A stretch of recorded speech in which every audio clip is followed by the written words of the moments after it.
and this opinion may not be in vogue, but this is how I feel when I saw the reaction to the Rihanna cover with A$AP Rocky and their kid. And if you guys don't know it, haven't seen it, we'll put it up there, right? But it's Rihanna in front of A$AP Rocky with her hand behind her, like she's on the relay team saying, stick. I used to always say, stick. And the baby's in A$AP Rocky's arm, and he's reaching out for her hand. I was just thinking like, okay, first thing I thought was the bigger stars in front, and it's cool that actually Pops is holding the baby, because we get into all these stereotypes at times, and we always think baby mama. That's mama's task. Daddy, you're out the house making the money so mama could be comfortable and secure for holding that baby, right? And I was looking at that cover like, oh, interesting, cool, because I know my role in the home, and I'm going to talk about that in a second. But when I heard the reaction and a lot of the backlash, start reading through the comments, I'm like, wait a minute. Is this the male ego on full display? And is this insecurity to the fullest by that reaction? I'm here to tell people right now that gender roles, rigid gender roles, don't release you to be your fullest version. They actually restrict you.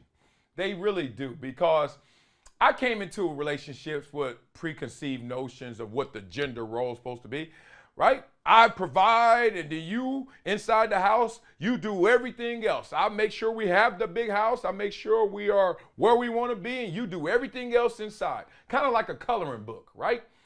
You're the one that colors in all outside, inside the lines, and make sure it looks pretty, and make sure everything runs smoothly and looks great. Meanwhile, I'll make sure we have a coloring book. Make sure we have the outline, right? And then I learned the hard way. Boy, was I misled.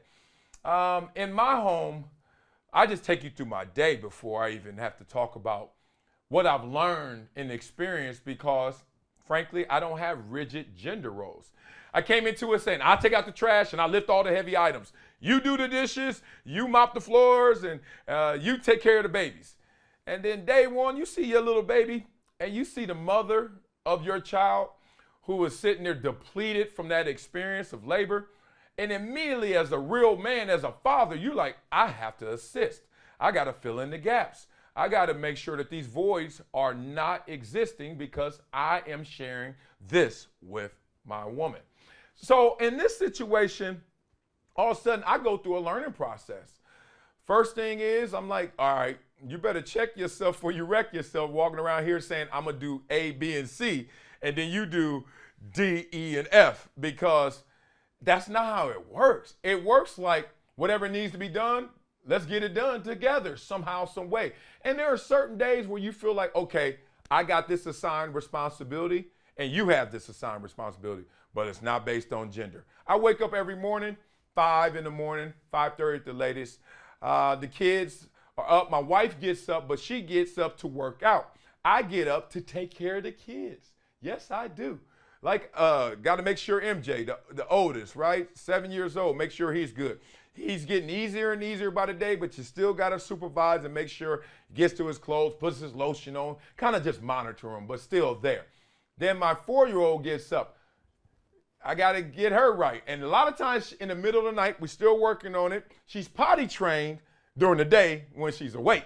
At night, oh, that diaper getting soaked, soggy, and a mess. So 2 in the morning, pretty much every other night, guess who's getting up to change that pull-up, because she is letting it loose? Me, that's who. But she's up now, get her dressed every single day.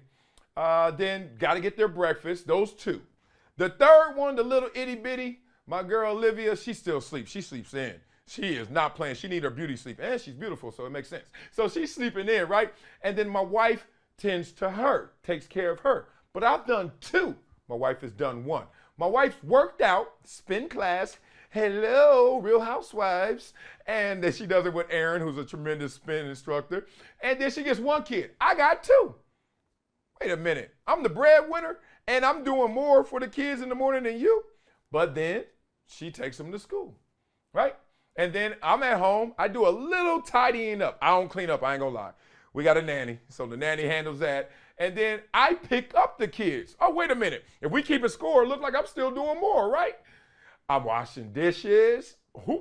I hate washing dishes, but I really, really hate mopping. So I'm like, I got to pick my poison. So I'm over here washing the dishes, right? And the point is, I'm doing what I need to do, what we need done. That's it. That's a relationship. And if y'all don't understand that, look at that Vogue cover again from the lens of a relationship. Rihanna's in the front, not emasculating the man. It's like sometimes she has to take the lead as well. I used to pray when I was single, not only to have a relationship with a woman who had her own, but I ain't gonna lie, who had more than me. I was like, I would love to play the back to somebody who got it more than me. And whether you think A$AP Rocky is a superstar or not, whatever you think of him, he ain't Rihanna, right? He ain't performed at the Super Bowl halftime show by himself and then bring out no guests. Rihanna did. So the point of, maybe that cover was just simple as this: the bigger stars in the front. Maybe it was to show in this relationship, there's a greater balancing act, or she leads as much as him, if not more, because she is a breadwinner in any home she's in, and she just had a baby and pregnant with a second. Plus, why not defy stereotypes? Like, look at it from that. It's not emasculating a man as much as it's showing a real man is also going to be holding his baby. A real man's going to be there for his baby. A real man is going to say, hey, honey, where we going tonight? Instead of you coming with me. I love that. But I have to talk to the emasculating lane. I have to talk to that because I understand where people are coming from. We are seeing in general, and I don't think this one specifically, but in general, at times where they're looking at men to like be all these roles instead of the traditional male role. Now, I think, yes, you should expand the roles, but also respect the general traditional role, whatever that may be. But it's circumstantial, isn't it? It's not based on, oh, I'm a provider, and so therefore I dictate terms. I think, no, you should still be a provider, but also listen and have amendments to those terms of the home. Actually have a real relationship. My marriage is at its best when I'm actually serving my wife. And I don't know if the Bible says I'm supposed to. I don't know if people out there think I should, but I'm going to tell you what works best. Is when I know she needs something and I get it for her before she even asks. I know when it doesn't work is best. Is when I know she's sitting over there starving for something and I'm like, well, because of who I am or who you are or because of my dynamic or because I've done already A, B, and C, you're not going to get that. And then we struggle. So that relationship on that cover to me just showed a family in different display and different dynamic. And let's be real, they have different dynamics. So all I want people to understand is define it for yourself. Don't let other people define you. And it may look a lot of different ways, right? Is Stedman still with Oprah? And if he is, that's a different way of looking at the traditional relationship, correct? And a lot of you guys are actually out there in different relationships in terms of the balancing act. I know a lot of fathers that I hang out with in our fathers groups that talk about all the stuff that they do that growing up, we thought was the job of the woman. But now, I see daddy at the daddy at pick up and drop off. Daddy at the daddy with babies in their arms and just like chasing after them. All the things we used to say that, oh no, that's the mama's job, the stay at home mom, or, you know, just sit there and be the housewife. No, no, no. Because we know the hardest job in the world, trust me, is not playing in the NFL. It's not even coal mining, and that's pretty damn tough. It's raising kids, and no one gets paid to do it, but damn it, you're supposed to do it, and it certainly pays off. So a little more love at the lens of looking at that Vogue cover. The way I saw it, it was a beautiful family in a different display. All right, you know how we end this show every single time. We end it with a Wileyism. Ready for this one? Learn to unlearn. Oh, right on point. Message. Right as we were just talking about stereotypes and rigid gender roles that restrict you instead of release you to be your fullest version, you got to learn to unlearn, y'all. Like, seriously, you know how much bullshit we learned growing up? Like, my parents did their best. Good Lord. My mama, she did her best. Beautiful lady. Had 2 kids, ages 17 and 19, living in Compton. My dad did his best. He's from down south, Tyler, Texas, moved to San Diego, just a simple man, just happy to have freedom. I ain't gonna lie, my daddy is just pumped in life because he had to grow up through real discrimination, like picking cotton for $1. My dad used to just walk on the other side of the street, didn't look at white people in their eyes, like real stuff. So I'm from that cloth, and they did their best. But through exposure and through experiences, I got to learn more about this world than my family did in terms of being out there and expanding borders.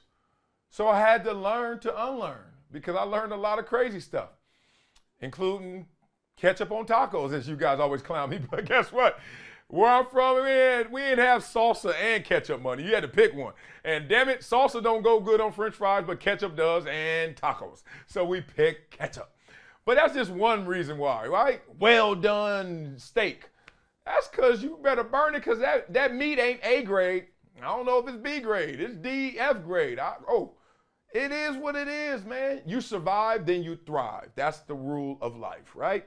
So in this world, no matter what you hold on to, and we know we hold on to things, and you better be your own best friend because you need to have a negotiation with yourself and say, let that stuff out, man. Let that shit go.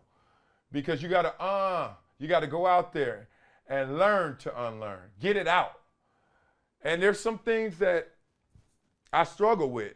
There's still some things I struggle with. I struggle with apologies in the moment. Oh, I'm good retroactively. Give me a little time. Let me cool off. Going back into the locker room. But on the field, oh no, I'm arguing every call. It's just that simple. But I got to learn to unlearn that. I saw that growing up. That pride, that ego. And you got to let that stuff go. So everybody out there, challenge yourself. Think about it. Close your eyes. Really have a relationship with yourself. And ask yourself to learn to unlearn.